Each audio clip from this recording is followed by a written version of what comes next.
Halo Sobat Retno Dumilah Prolansia. Ada banyak bangunan-bangunan Belanda yang tertinggal di sepanjang Malioboro Yogyakarta. Berjajar memperkental nuansa sejarah di kota istimewa itu.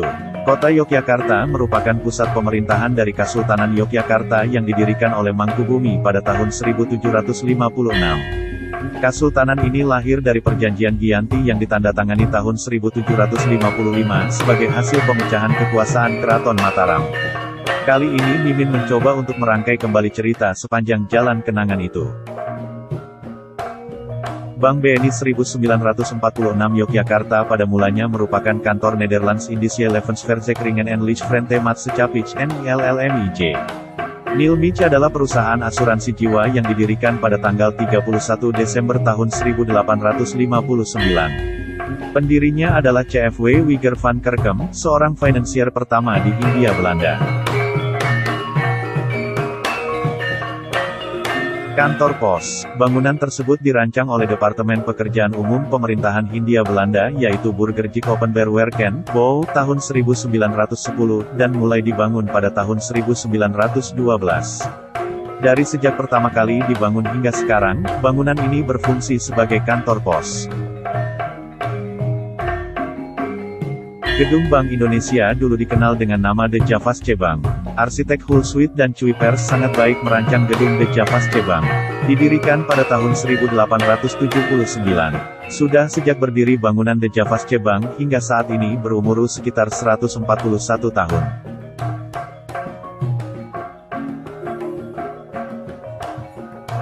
Benteng pertama kali dibangun pada tahun 1760 oleh Sri Sultan Hamengkubuwono I atas permintaan Belanda yang pada masa itu gubernur dari Direktur Pantai Utara Jawa dipimpin oleh Nicholas Harting.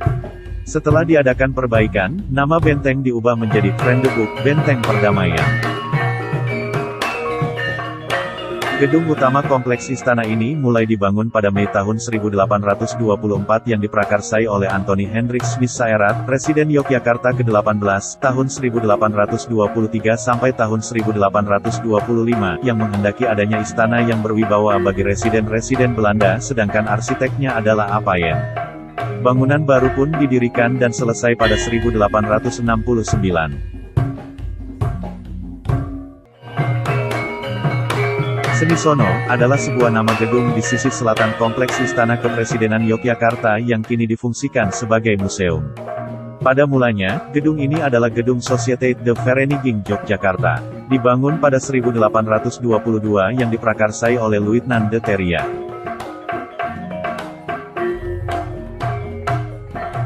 Pasar. Tidak lama setelah berdirinya Keraton Yogyakarta pada tahun 1758, wilayah pasar ini dijadikan tempat transaksi ekonomi oleh warga Yogyakarta dan sekitarnya. Nama Beringharjo diberikan setelah bertatanya Sri Sultan Hamengkubuwono ke-8 pada tanggal 24 Maret tahun 1925.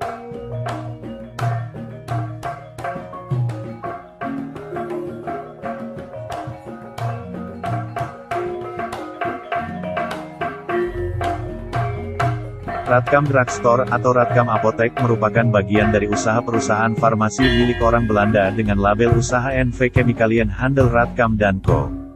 Perusahaan farmasi ini didirikan sejak tahun 1817 dan mengalami booming ketika pohon pina yang dirintis oleh Frans Wilhelm Junghun di daerah Lembang, Bandung. Gedung DPRD DIY terletak di Jalan Malioboro nomor 54, Yogyakarta. Bangunan ini dibangun pada tahun 1878 oleh Frits Metsellarich, perkumpulan orang Belanda, di Yogyakarta. Gedung kemudian difungsikan sebagai pusat teosofi, himpunan ilmu kebatinan, sehingga dikenal dengan nama Gedung Setan, sering juga disebut Gedung Freemason.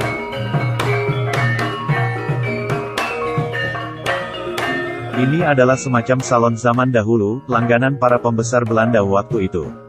Termasuk pejabat keraton. Masalah kesehatan sudah mendapat perhatian khusus pada masa pemerintahan Hindia Belanda di wilayah kota Yogyakarta. Hal tersebut dibuktikan dengan adanya beberapa apotek sebagai sarana penunjang kesehatan, di antaranya Apotek Juliana yang didirikan pada tahun 1865. Pada dinding gavel atau gabel bagian depan apotek tersebut dahulu terdapat tulisan Anno 1865 Chemis Drugises, Apotek J. van Gorkom & Co. Tulisan itu menandai tentang tahun pendirian, nama apotek, dan perusahaan yang menaunginya. Percetakan dan penerbitan buku ini membeli tanah di Malioboro untuk digunakan sebagai usaha percetakan dan toko buku.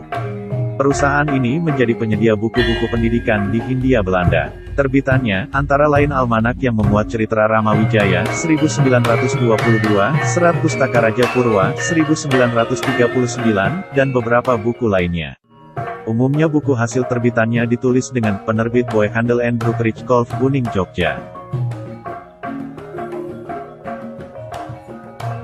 Hotel Grand Ina Malioboro yang beroperasi sejak tahun 1911 telah beberapa kali berganti pemilik dan nama.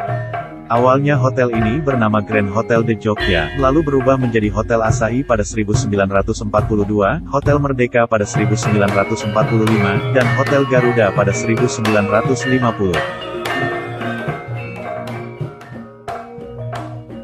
Hotel Tugu didirikan pada awal abad 20, bersamaan dengan berkembangnya pertokoan yang ada di sepanjang Jalan Poros Tugu Palputi, 0 km.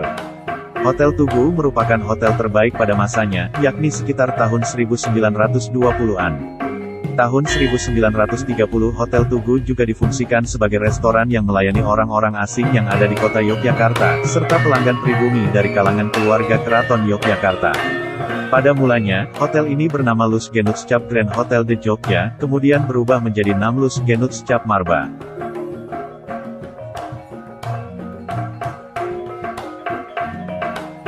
Stasiun Tugu pertama kali dioperasikan untuk umum tanggal 12 Mei tahun 1887 yang melayani jalur Yogyakarta-Cilacap.